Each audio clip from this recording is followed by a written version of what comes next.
What is a stall?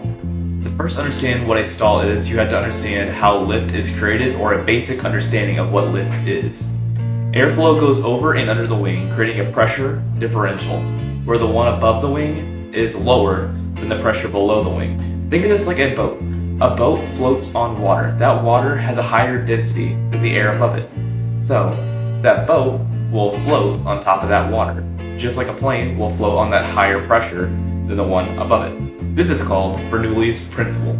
You've probably heard it before, obviously. Now, why is that important? The camber of our wing is shaped so that way the two pressure differentials can meet in the very back of the trailing edge.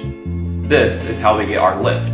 I have a little model F-22, so the way it works is the lower pressure air will go over the top of that wing and meet with the high pressure air on the bottom and meet in the very back to create our lift. You've probably heard of what angle of attack is, but probably don't really understand what it is. Angle of attack, or AOA, is where our relative wind hits our chord line. The chord line is from the leading edge to the trailing edge of our wing. So what is relative wind? It doesn't matter about the aircraft's angle or speed at which it's pointed. The thing that matters is the direction that your plane is flying. That is our relative wind. Using my model again, if the plane is going forward this way, the relative wind is going to hit it like this.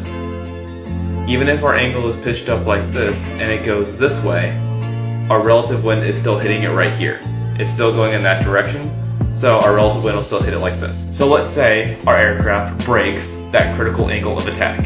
What will happen is, when the aircraft breaks its critical angle of attack, that leading edge that meets the two airflows in the back, they will no longer meet. When our aircraft breaks that critical angle of attack, the airflows separate and no longer meet in the back. So the one going over the wing and the one on the bottom of the wing no longer meet in the back.